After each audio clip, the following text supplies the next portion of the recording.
నిన్న పురపాలక శాఖ మంత్రి నారాయణ గారు తిరుపతిలో విలేకరులతో మాట్లాడుతూ టీడీఆర్ బాండ్లకు సంబంధించి తిరుపతిలో పెద్దగా ఏమీ జరగలేదు అని ప్రకటించినట్టుగా ఈరోజు పత్రికలలో వార్త చూశాను. ఆయన మళ్ళీ దానికి భిన్నంగా మాట్లాడినా నాకు అభ్యంతరం లేదు. ఎందువల్లంటే టీడీఆర్ బాండ్ల విషయంలో ఏ విచారణకైనా సిద్ధంగా ఉన్నామని ప్రకటిస్తున్నాను నేను. కానీ దీనికి సంబంధించి నేను ఏ రోజు కూడా స్పందించలేదు. ఏదో విమర్శలు వస్తున్నాయి, సరే చూద్దాము అనేటువంటి ధోరణిలోనే నేను వెళ్ళటం జరిగింది. జనరల్గా నా మీద వచ్చేటువంటి విమర్శలకు నేను వెంటనే స్పందించటం కూడా నాకు అలవాటు లేదు. ఇవన్నీ కూడా రాజకీయాలలో చాలా సర్వసాధారణమైనటువంటి విషయాలే కదా అని. కానీ దీని మీద ఈ రోజున ఒక వివరణ చెప్పాల్సినటువంటి అవసరం ఉన్నది అని భావిస్తున్నా. 2 సంవత్సరాలుగా దాదాపు నా మనసులో ఉన్నటువంటి అభిప్రాయం ఇది. గతంలో నేను సీఎంఓలో ఉన్నటువంటి ఒక సీనియర్ అధికారితో కూడా నేను మాట్లాడడం జరిగింది. నేను దీని మీద మాట్లాడతాను అని కూడా. కానీ ఆ రోజున వీలు కాలేదు. ఈ రోజున తప్పనిసరిగా నేను మాట్లాడక తప్పటం లేదు.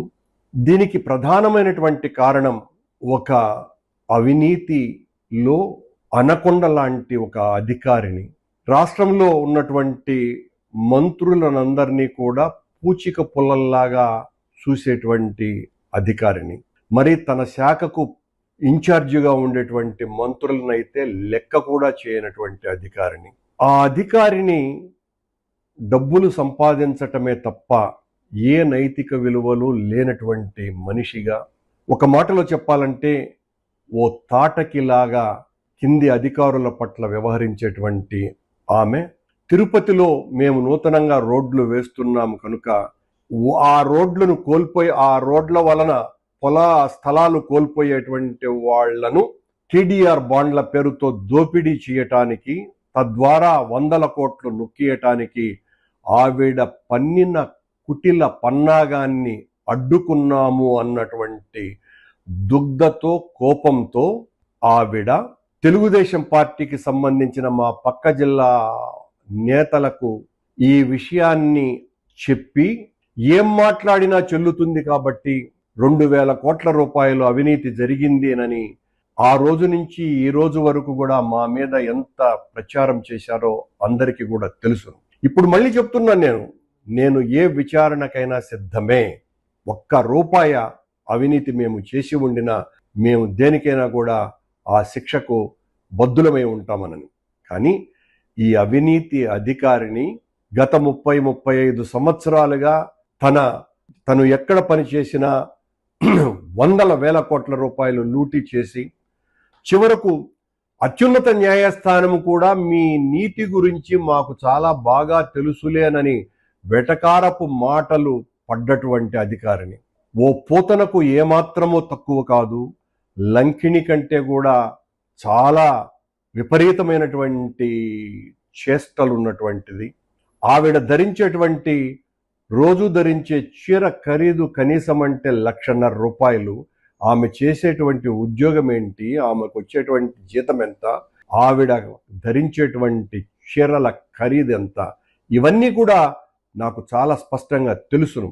రోజు 1,50,000 రూపాయలకు పైన విలువ చేసేటువంటి చీరలు ధరిస్తూ 50 లక్షల రూపాయల కంటే విలువైనటువంటి విగ్గులు ఆవిడకు దాదాపు 11 ఉన్నాయి. రోజు ఆ విగ్గులు ఒక్కొక్క రోజు ఒక్కొక్క విగ్గు ధరిస్తూ ఆవిడ దర్శనమిస్తూ ఉంటారు ఆఫీసులలో. ఆవిడ కింది స్థాయి అధికారులతో, ఆవిడ అసలు భూమినే కొల్లగొట్టింది అన్నటువంటి పేరు కూడా గాంచినటువంటి వ్యక్తి.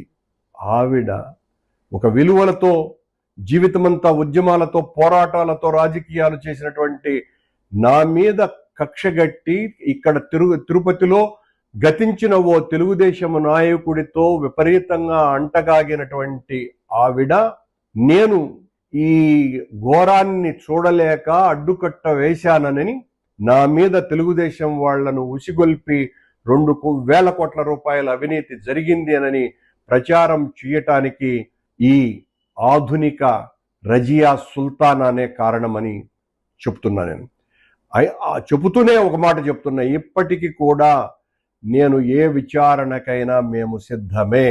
ఒక్క చిన్న తప్పు కూడా జరగలేదు. ఇలాంటి నీచపు ఆలోచనలు ఉండేటువంటి అధికారుల వలన సమస్యలు వస్తాయి, భరిస్తాం.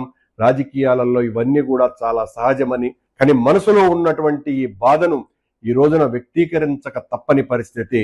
ఇలాంటి కొద్దిమంది, అందరూ కానే కాదు సుమా, కొద్దిమంది ఉద్యోగాలలో చేరి రాష్ట్రమంతా కూడా లూటీ చేద్దాము అనుకునేటువంటి అధికారులతో రాజకీయ నాయకులు కూడా చాలా జాగ్రత్తగా ఉండాల్సిన అవసరం ఉంది అనే విషయాన్ని తెలియజేస్తుంది.